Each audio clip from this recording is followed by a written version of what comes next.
Orange തൊണ്ടൊക്കെ ആയിട്ട് എന്താ പരിപാടി എന്നല്ലേ? ഇന്ന് നമുക്കൊരു അരോമ കാൻഡിൽ ഉണ്ടാക്കിയാലോ?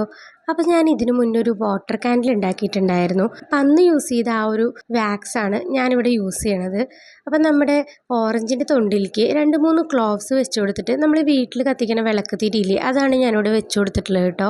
എന്നിട്ട് ഇതുപോലെ നമ്മുടെ വാക്സ് ഒക്കെ ഒന്ന് ഉരുക്കിയെടുത്തിട്ട് അതിലേക്ക് ഒഴിച്ചു കൊടുക്കുകയാണ് ചെയ്തിട്ടുള്ളത്. അപ്പോൾ ഈ ഒരു സമയത്ത് കുറേശ്ശെ എൻ്റെ മാറ്റിലേക്ക് വാക്സ് ആവുന്നുണ്ടായിരുന്നു. അതുകൊണ്ട് തന്നെ ഞാൻ വളരെ ശ്രദ്ധിച്ചിട്ടാണ് ഒഴിക്കണത് കേട്ടോ. അപ്പോൾ ഇനി നമുക്കൊരു 1 അവർ കഴിഞ്ഞിട്ട് വന്ന് നോക്കാം. അപ്പം ഞാനിവിടെ 1 അവർ കഴിഞ്ഞ് വരുമ്പോൾ തന്നെ നല്ല ഓറഞ്ചിൻ്റെ സ്മെല്ലുണ്ടായിരുന്നു. അപ്പം ഇനി നമുക്കിതൊന്ന് കത്തിച്ച് നോക്കിയാലോ? ഇവിടെ നല്ല കാറ്റായതുകൊണ്ട് തന്നെ കത്താനായിട്ട് കുറച്ച് താമസം ഉണ്ടായിരുന്നു. എന്തായാലും കത്തിയുണ്ട്. അപ്പോൾ സംഭവം സക്സസ് ആണ്. അപ്പം ഇതെൻ്റെ ഒരു പരീക്ഷണമായിരുന്നു കേട്ടോ. അപ്പോൾ ഇത് സക്സസ് ആവുന്നൊന്നും എനിക്ക് ഒരു പ്രതീക്ഷ ഉണ്ടായിരുന്നില്ല. അപ്പോൾ ഞാൻ എന്തായാലും ഹാപ്പി ആയിട്ടുണ്ട്. നിങ്ങൾക്ക് ഇഷ്ടമായെങ്കിൽ ലൈക്ക് ചെയ്യാനും കമൻറ്റ് ചെയ്യാനും സബ്സ്ക്രൈബ് ചെയ്യാനും മറക്കണ്ട. അപ്പോൾ ബൈ.